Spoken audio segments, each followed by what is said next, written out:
So greetings, my name is Benoit Trudel and I'm doing this video from Bangkok, where I'm here for 1 week.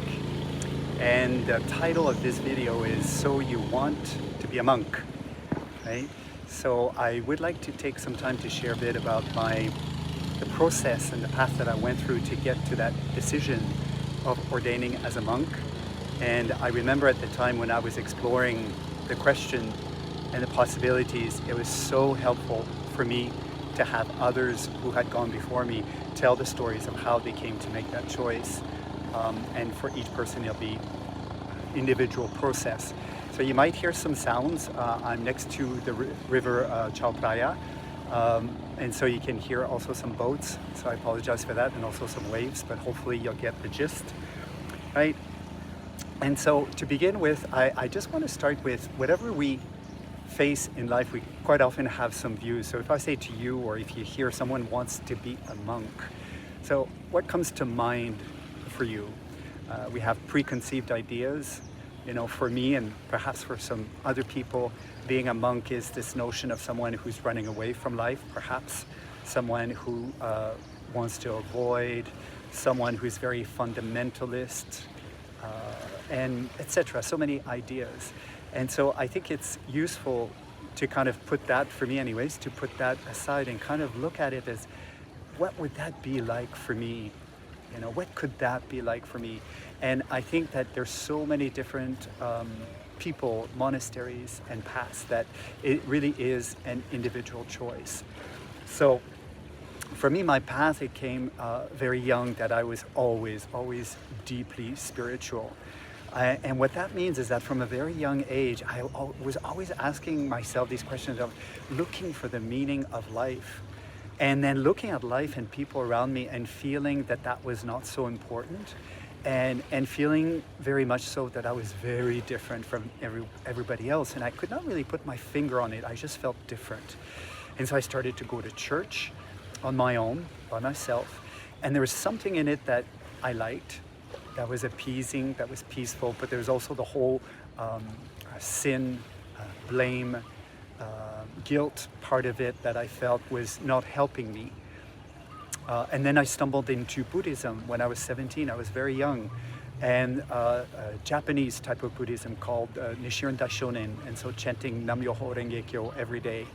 And what I found was, I found some really amazing people in this organization, people that were genuinely kind, sincere, and that truly, really appealed to me. And I found that the chanting helped.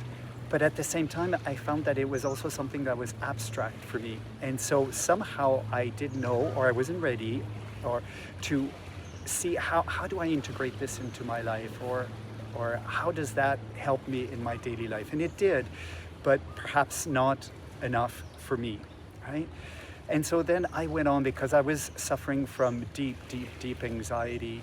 I was having panic attacks, and anybody who's lived through that knows I don't want to say it's hell, because that might be strong, but it does feel like hell when you're going through it, especially a panic attack, because it can come when it's quite unexpected. If you're in an interview, or I was a teacher, and sometimes I would get these panic attacks, and it's like I was just not there anymore. I was just inundated with fear, deep fear. So you're completely out of control. So I lived with that every day, morning to night, and even at night I would wake up in the middle of the night with so much anxiety I would eat ice cream or chocolate or something, right? So it's very difficult for me. And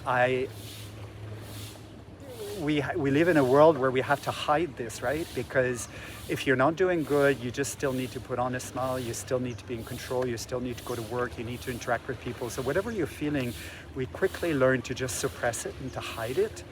And honestly, that's not good, even though we become expert at it. But whatever we're repressing, it's still there. It just gets stronger, because we keep giving it power. So I did a lot of personal growth courses. I had a lot of hopes, and some of it helped. Some of it I felt, again, there were so many good people and good intentions. And I think it did help me survive, quote unquote. And at one point I still felt like, hey, I'm left with that same anxiety, and this is not really helping me change this suffering. And so I stopped. I just stopped all of it, and I said, you know what, I'm just going to pretend that everything's okay. I'm gonna go by life as best as I can. And so I worked for Oxfam in international development, helping poor people. I worked like 70 hours a week. I worked really hard. I adopted 2 children and raised them on my own. And I did everything that I thought could make me a good person, could fulfill my life in some ways. But deep down, I still felt the suffering. And so some of you know me for quite some time, so then there was access consciousness, and that helped me get rid of the guilt. It helped me in so many different ways. And then at one point in 2018, I felt that, okay, even that has helped me this far, and now it's on to something else. And I didn't know what the something else was. I really didn't. And I think most people who are suffering, you get used to it. That's the problem. You get used to suffering, and then you just don't know what to do or how to deal with it. And that's, I think, is likely for the majority of people. And then COVID hit, and as we say, to make a long story short, I was already quite recluse, but I withdrew even more.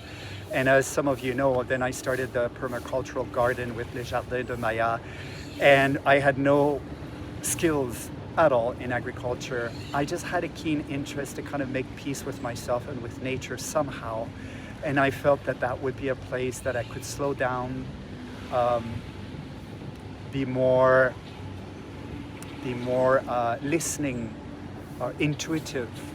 And so that's what I did for a few years, and that was really good because it helped me to detach and to have a very, very simple life. And then 2 years ago, I started to feel like, you know what, even that, which is pretty awesome, the gardens, is a transition. Even that, I know that it's not me, it doesn't define me, and that there's something else that was coming up in my life, and I didn't know what it was. And so at one point I took a course on yoga to become a yoga teacher, because that felt like follow your instinct. I really think that's important. At that time, that was my instinct. I saw this course on yoga and I thought, okay, I'm gonna take this 1 month intensive. And I really enjoyed it. But really what came out of this yoga course was this notion of meditation. Let's meditate again. I feel drawn towards meditation. But then I realized I absolutely don't know how to meditate. So it's not as easy as closing your eyes and sitting, and this is meditation. And whenever it's presented like that, I always felt like, I think there's more to it than that. And so based on that insatisfaction, if you will, then I went on and I did 10-day retreat of Goenka, of Vipassana. And that was good. It was difficult in a sense, but it was difficult because I was being hard on myself, and I wanted to meditate 10 hours a day, and I wanted to succeed, and I was bringing my doing personality to this spiritual life. That's the difficult part.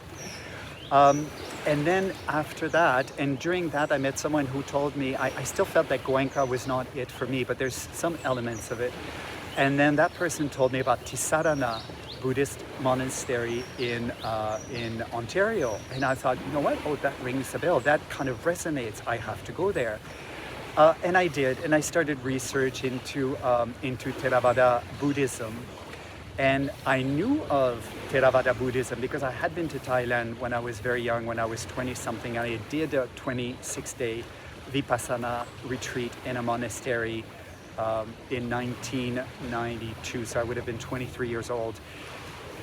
And that was really quite impactful at the time. I remember I cried every day during that retreat. It was so hard. But I do remember that there was one day where I had total bliss. It lasted one day. When I was walking, there was no fear, there was no anger, there was no negativity. And when I was walking, I felt like I was floating, like my feet were not touching the ground. And when I was looking at different objects around me, I could see the energies around all of the objects, everything, the stupa, the chair. I could see the energy, the aura. And that was really something. And if I looked at something or asked a question, I had this clear knowing that would arise, that I would just instinctively, automatically know what that was about. so that was really good. And I remember at the time, we're still in 1992, I told the monk about this, and he just looked at me and he said, impermanence, will not last. And I thought, wait a minute, why? I thought that I had hit the jackpot and I was happy forever. And sure enough, the next day I was back to crying. But that experience was actually really quite impactful, and I did not forget it. So I'm back now to 2 years ago, where I was interested in Theravada again, and I started to read about Theravada and Ajahn Chah and the forest tradition, and that really resonated profoundly. And I started at that time to practice and to meditate 3-4 hours a day, and I started to get up at 3 o'clock in the morning, and even though my meditation, I cannot say that it was amazing, awesome, and wonderful. Many people come to meditation wanting bliss and peace, and they want the thinking to stop. And actually, quite often is the contrary, is that meditation is like everything that we've repressed, we've pushed down, and the crazy mind, we become aware of it, and all of these emotions, they start to come up. And so at first, and still today, like 2-3 years later, meditation is not easy, but that's okay. I really think fundamentally it's the intention that counts, and the intention is for me to stop, observe, and stop clinging, right? So coming back to where I was with this, is that I realized that at this point in my life, I wanted to dedicate my life to the practice. And so I didn't want to do this alone anymore. I was chanting every day alone in my house.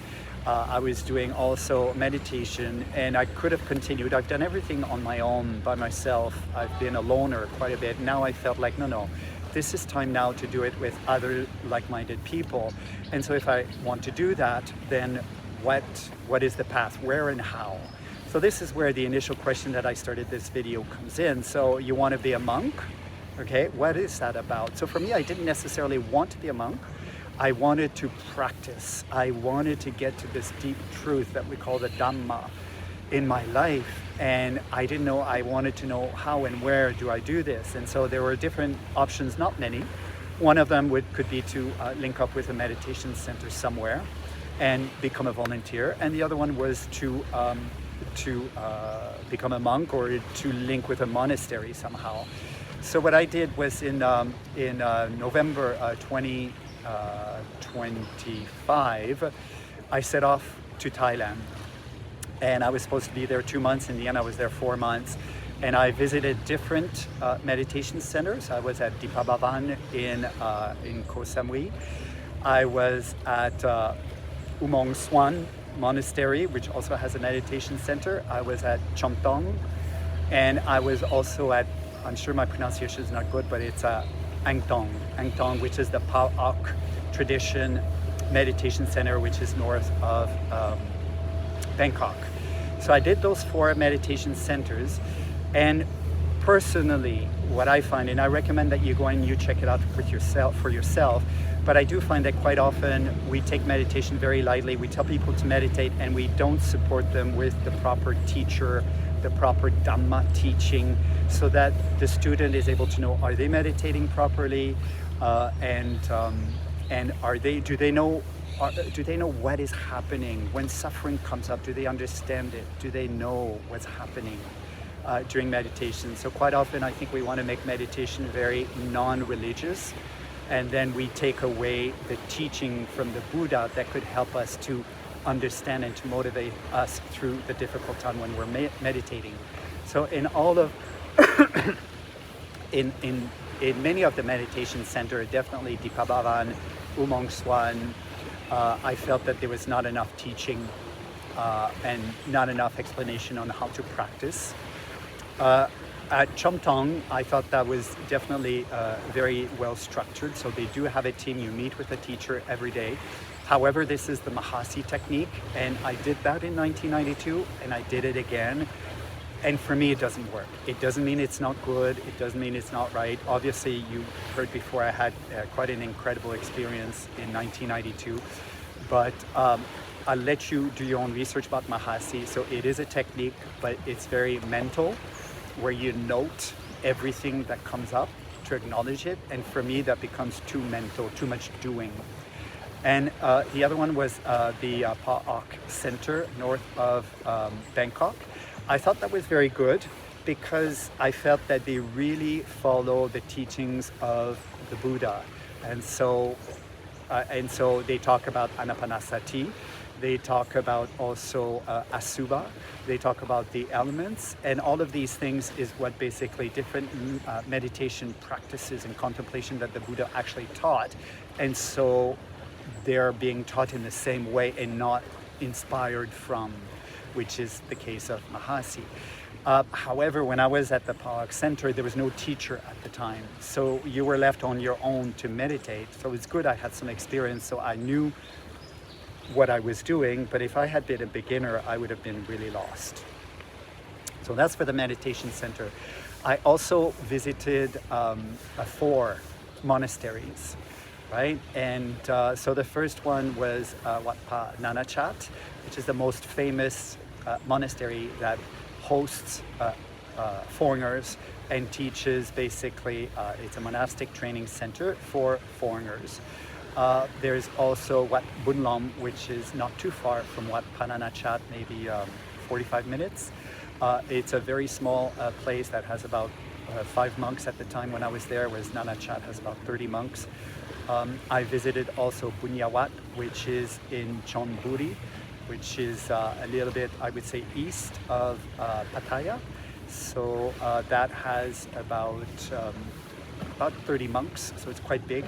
And then I visited also Mapjan, which is also in Chonburi near Pattaya.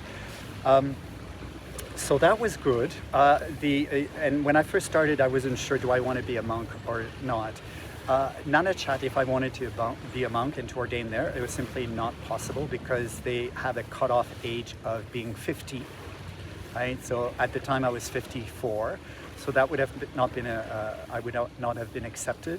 I also did not resonate with Nanachat, and you will find if you, that leads me to my other advice is, if you are thinking of ordaining as a monk, please, I think it's important to explore the different monasteries because they're all different. I think it's kind of like getting a job. Each organization will have a different culture, a different way of working. Some are more formal, informal, etc. So it really is the same. And some of them will put the emphasis on meditation. A lot of them don't. Some of them will put the emphasis on studying the teaching of the Buddha. Some of them don't. Some of them will follow the Vinaya, which is the 227 rules and precepts that the monks must follow. And some of them don't. So it really does make a big difference. So if you want to be trained as a monk, for me it's important to learn about the Buddha's teaching and to learn also about the precepts, to follow the precepts, and also to learn about meditation and to practice meditation with someone who has experience, right? So for me, Nanachat was not an option, so I won't get into too much of the reasons. I think I will let each person explore that on his own. Bunlom also was not an option for me. It's a very, very small monastery, but that doesn't make it bad or wrong. It's just that's the case. Bunyawad, I felt it was a possible place. Ajahn Tan is quite incredible, quite amazing. The drawback for me was really that it's Thai. It really is very Thai, and you practice a lot on your own, so you don't get very much of the Dhamma teaching. I'm not sure about meditation advice either. Maybe you do a little bit on one-on-one. So that I don't have that information. Makjan felt like the best one, and I had decided when I left Thailand in March of 2025 that I would go back to Makjan to ordain. I felt that there was enough English spoken. If I was in my 50s, I was allowed to ordain there. I felt there was opportunities also to study the Dhamma, to also practice meditation. So I felt that pretty much it was suitable for me, although my intuition told me that that was still not the right place for me, but I didn't have another place. So I came back to Canada in March 2025, and I started basically bringing closure to my life. having made that decision, that means I need to get to a point of just giving away my material possessions, closing bank accounts. So I have a house, so what do you do with a house? So I set up a trust. So the house now does not belong to me, it belongs to a trust. And the beneficiaries of the trust are my children. I'm also a beneficiary. So that means that if someday I need to live in the house, then I could. But if the house gets sold by the trust, then there's money that's there for the beneficiaries, mainly my son or etc. So that was a lot of legal work to set this up. There was also the power of attorney, so somebody can sign for me on my behalf. There was also bringing closure to the Jardin de Maya, the garden, making sure that everything is set up, and then hand it over to someone who can continue with this, I don't want to say a dream, but with this amazing project that I knew I was a carrier for some time, but I knew also that at some point intuitively that I would hand it over to somebody else. And I really wanted to hand it over to the person who could see it, the gardens and the fruit trees and everything that was there, as an opportunity. So I did that, and from March 2025, and then in June I heard about this monastery called SBS, which is Sasanaraka Buddhist Sanctuary in Malaysia. And there was this Dhamma talk about this place, and it was just so inspiring because they have a training center. Everything is in English, which is a big advantage. It's not the case in Thailand, obviously. They focus very much on learning the teachings of the Buddha, of the early Buddhist teachings and the text. They focus also on the Vinaya, and they put importance on meditation. There's 1 week where you have 2 weeks where you have scheduled, so you have a schedule you need to follow to be at the classes and to meditate, and then you have 2 weeks where you have no schedule. So that means that you can decide when to study and when to meditate, which I think is so important. In Thailand, you always have a schedule. You never get a break, not even on the weekends. At some point, you do get a little bit winded and feel like, okay, I just need a break from all this. Just I can go at my own rhythm, and you don't really have the chance to do that, whereas at SBS you do. So then I wrote to them really quickly, and I said, can I please come? Please, please, please. And I had already bought my ticket for Thailand for October 2025. And so they said yes. And so I just bought a ticket from Bangkok to Kuala Lumpur. And then I came to Malaysia. And so I'm almost done with this, but and so I spent 3 months at SBS as a yogi, which is basically just a layperson. We just follow the same schedule. We also have 8 precepts, so that means 1 meal a day, no phone.